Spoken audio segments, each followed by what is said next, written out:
Well, the Brewers have not won a road series since mid-April, falling 2-3 to the Toronto Blue Jays. We got to clean that one up and look ahead to a huge series with the Cincinnati Reds.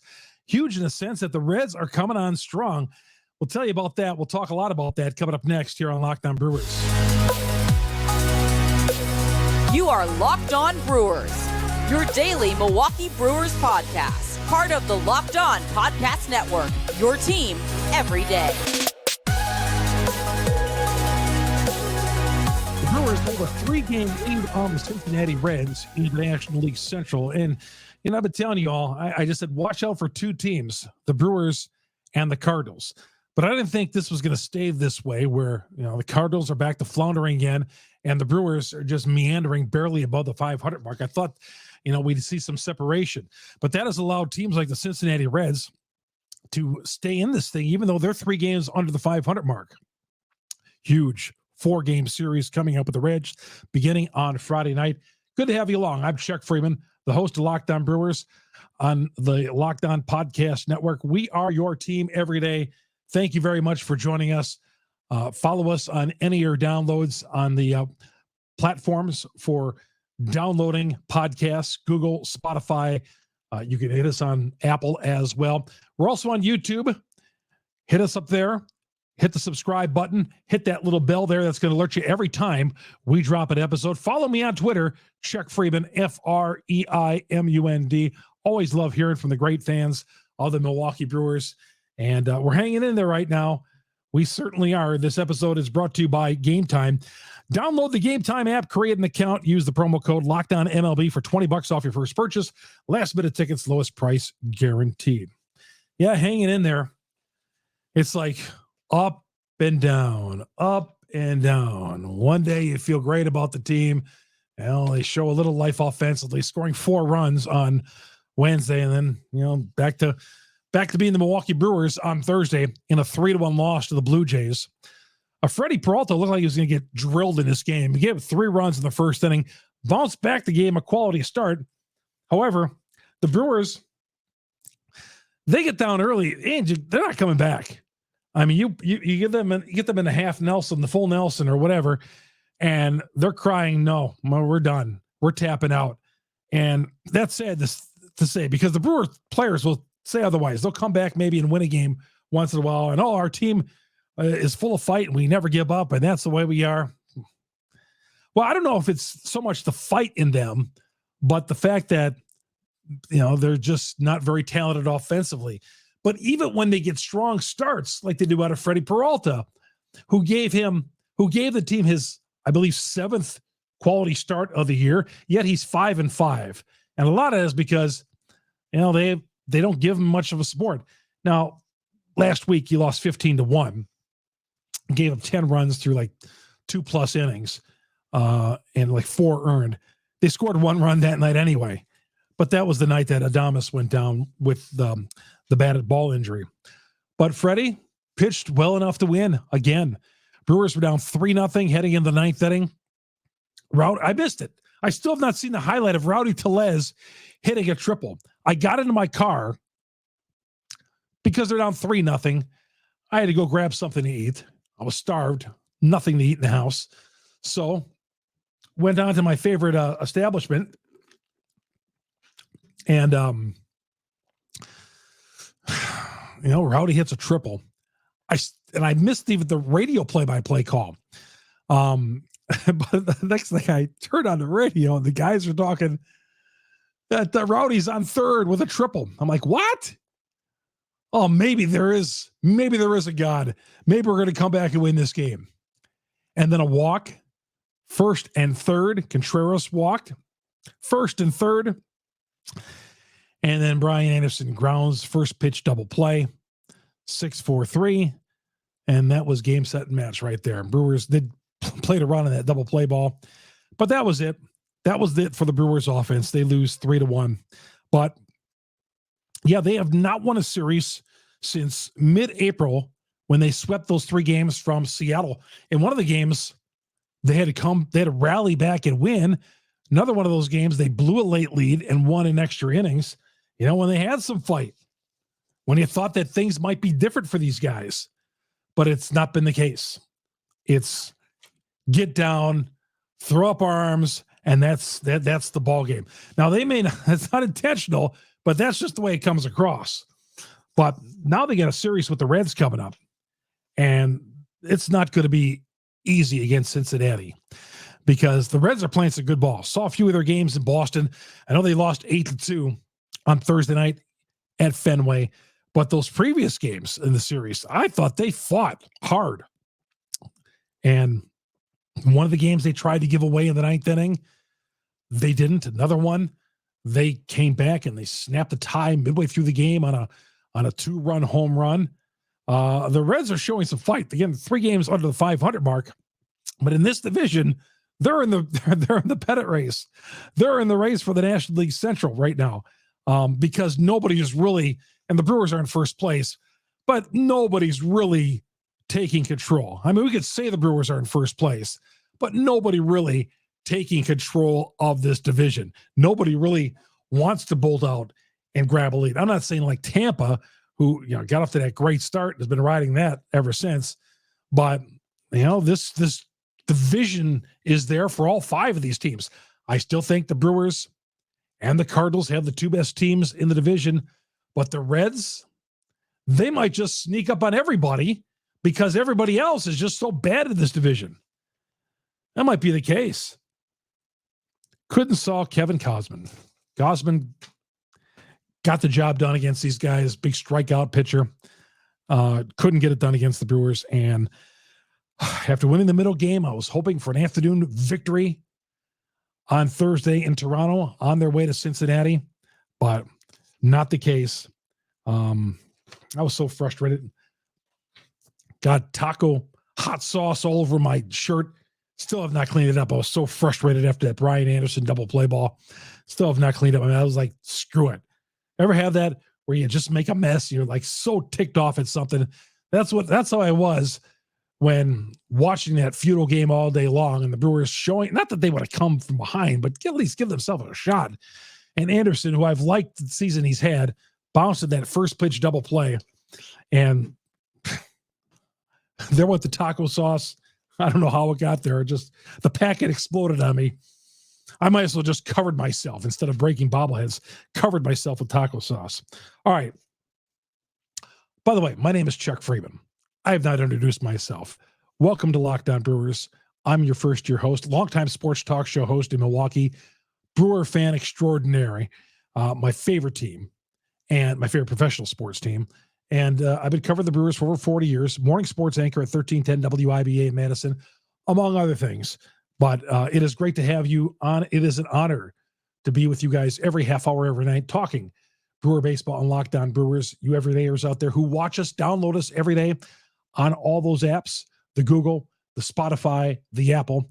Following us on YouTube, hit the YouTube button right there, hit the subscribe, hit that little bell. It's going to alert you every time we drop an episode on Locked On Brewers, because I love hearing from you. Hit us in the comments section.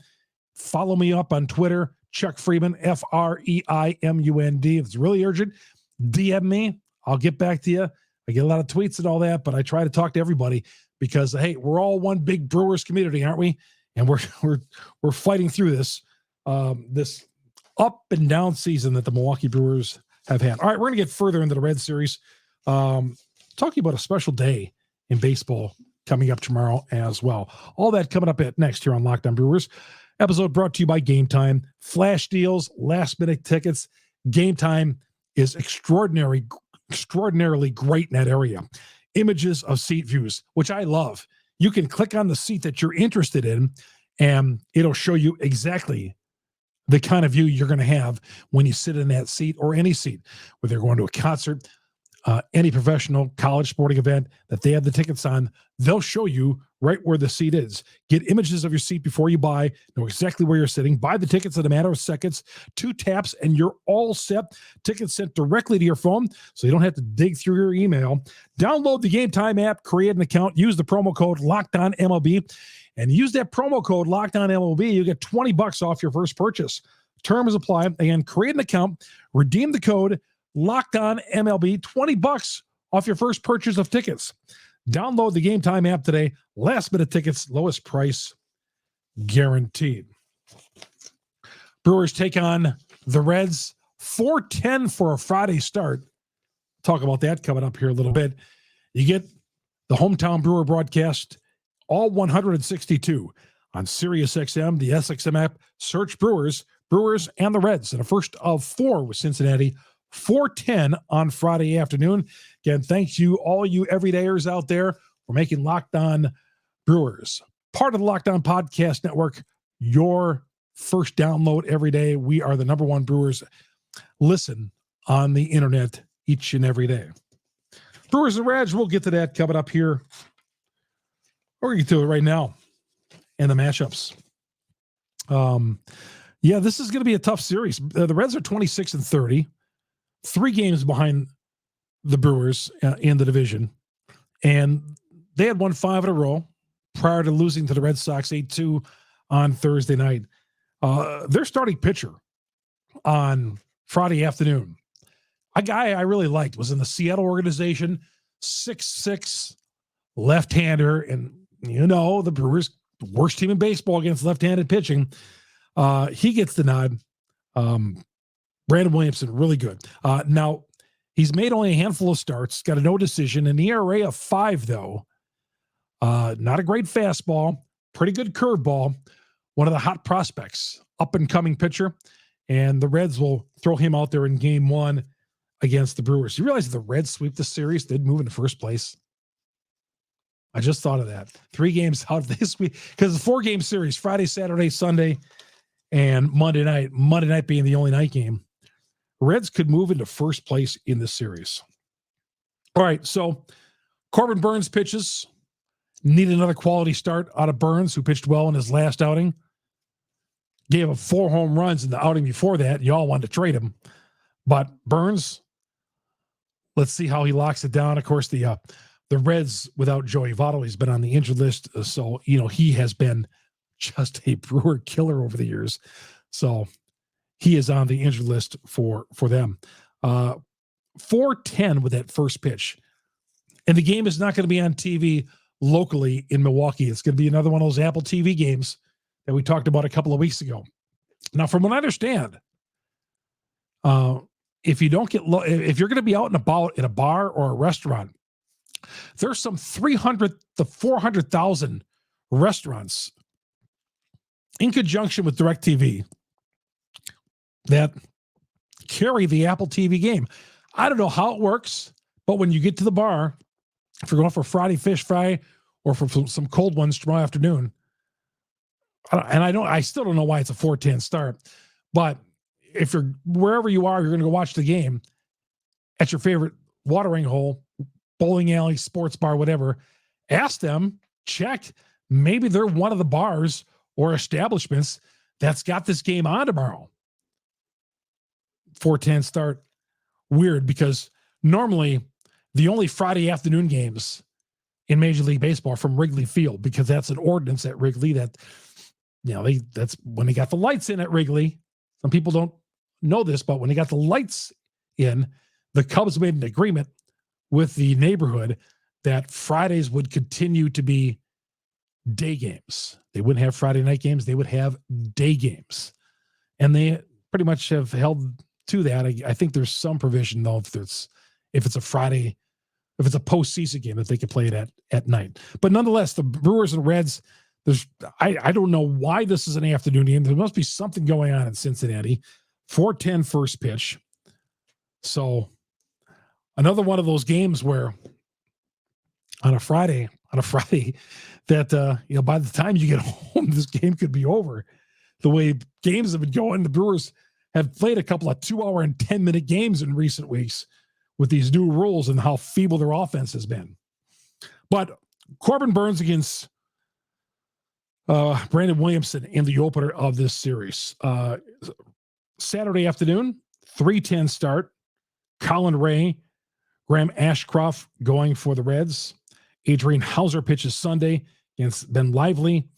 And Monday night, Julio Teheran, who makes his third Brewer start with the Brewers, third Brewer start. Luke, I can't read my writing. I did not. I'll look it up. I got to see what the Brewers are facing on Sunday. My writing was just so bad. I just want to make sure I got the name right on that. Sunday or Monday, Luke Weaver. Yeah, 1-2 on the hill. He's pitching against the Brewers on Monday night. So 3-day games, night game on Monday. Yeah, Luke Weaver, the starter for on Sunday. But you might be able to see the game if you're out and about on Friday. This is a series. Just listening to the Locked On Reds podcast and some of the Reds sports talk today, fans are fired up for this series in Cincinnati because let's face it, we know how that's been in recent years. Well, the last 25 years, if the Brewers are even sniffing first place below the 500 mark, showing us some excitement because the Reds haven't had a heck of a lot to cheer from about in the last few years. So they are fired up about this series. And yeah, they're playing good baseball right now. And the Brewers up and down, like a roller coaster. So let's take game one behind Corbin Burns. But how many times can we say, got to get the offense going? How many times can we say that? We'll talk more about a big day in baseball coming up tomorrow. The stadium board in Milwaukee, one guy did not want a new scoreboard at AmFam Field, and he stepped down from the stadium board because of it. He was not happy. We'll talk about that and look ahead as well, and some more thoughts on this Red Series coming up here this weekend. All that next here on Locked On Brewers. Welcome to Locked On Brewers. I'm your host, Chuck Freeman. Thank you, all you everydayers out there, for making Locked On Brewers your first listen to every day. Listening to us on the car, on the drive to work, picking up the kids from school, on your business appointments, when you got a client in the car, when you are tired of hearing your significant other, turn on Locked On Brewers because we're there for you to save the day. To save the day and talk about our favorite professional sports team, the Milwaukee Brewers. Thanks for making us our first listen to every day. The Brewers play the Reds at 4:10 Central coming up on Friday. Catch every pitch of the Brewers' hometown broadcast, Sirius XM, the SXM app, search Brewers. Friday is Lou Gehrig Day. How cool. Lou Gehrig being honored in Major League Baseball. A long time coming. They've been doing this for a little while to draw awareness to ALS. Many of us have lost friends, loved ones to ALS. Lou Gehrig brought this to light in the movie Pride of the Yankees, one of the greatest baseball movies ever, Pride of the Yankees. I suggest maybe you watch it sometime when you got a moment or two. Find it somewhere. Go to the library, check it out. Babe Ruth makes a cameo in the movie. Lou Gehrig, just a sad, moving, and just talking about how, just showing how he is promising great career. The Iron Horse, who played in all those consecutive games, and just talked about how ALS just decimated this big, strong man from the New York Yankees, the big first baseman. So we're going to bring awareness to ALS around the country tomorrow in honoring the great Lou Gehrig, old number 4 for the Yankees. And I heard the Yankees, Babe Ruth was number 3 and Gehrig was number 4 because they batted 3rd and 4th in the lineup. I heard this is back in the 20s, but I heard that's how it went. That's why Gehrig was 4 and Ruth was 3, because Ruth batted 3rd and Gehrig 4th. But there's going to be a lot of honor, and not enough can be done to help us find a cure for this dreaded disease, ALS. Mark McCune, not exactly a household name, but he sits on the stadium board with the Milwaukee Brewers, I shouldn't say the Milwaukee Brewers, the stadium district board that everything runs through. They own the stadium, basically. They tell you what's going to happen with the stadium. Everything runs through them. Now, last week they did a vote. The 7 members voted 6-1 for spending for a new scoreboard. One guy voted against it, Mark McCune, and apparently a step down because he was adamantly opposed to spending. It's going to cost $6.45 million for this new scoreboard. And he's opposed to it. But everything the Brewers runs through the stadium board. Okay. Which is a good thing. But he was so upset that reports have him stepping down from the stadium board. Very, very unique situation. So when the Brewers add anything, like in the 300 level, they have that golf simulator up there. And I love golf. I golf today. I love golf. You'll won't find, and of course, a lot of you out there like golf too, but a golf simulator at AmFam Field, I don't get it. On that left field extension, I mean, they did a great job with it. Looks wonderful. I don't see the connection between baseball and the golf simulators, but who knows? But that was approved by the stadium board as anything that the Brewers do. All right, Brewers and Reds coming up. Looking forward to this series. Very much so. The Brewers are struggling so much right now offensively. You wonder, I think we always kind of wonder if they're going to turn it around. I do want to check the box score of today's game just to see who did what. Christian Yelich led off the game, DH'd, went 1 for 3. Owen Miller played third base. Owen's always good for a hit. He went 1 for 4. Rowdy Tellez, 1 for 4. William Contreras went 0 for 3. Brian Anderson, 1 for 4. Struck out twice, but the big double play ball in the 9th inning. Andrew Monasterio went 1 for 4. Bryce Terang, 0 for 3. Tyrone Taylor, 0 for 3. Joey Weimer, 1 for 2. The bottom 3 of that order, which is pretty consistent as far as how they lay out the order. Terang, Taylor, and Weimer. Terang batting 205, Taylor 160, Weimer 199. Oof. How are we in first place? The pitching today, Freddie Peralta, other than that first inning, pitched great. 6 innings, 6 hits, 3 earned runs, 3 Ks. A little low on the strike count, but he was cruising along on a great pitch count there for a while. 85 pitches through 6 innings. Trevor McGill.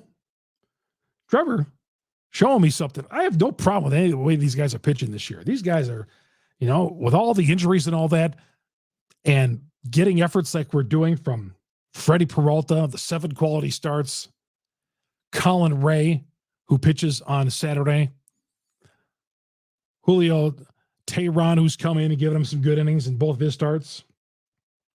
Elvis Peguero, 1 inning, gave 2 hits on that 1 inning. But yeah, bullpen's doing its job for the most part. God, these offensive numbers are just bad.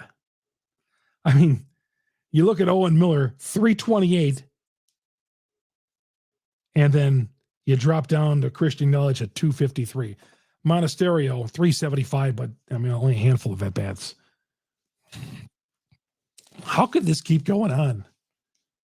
How can the Brewers offensively continue to flounder like this?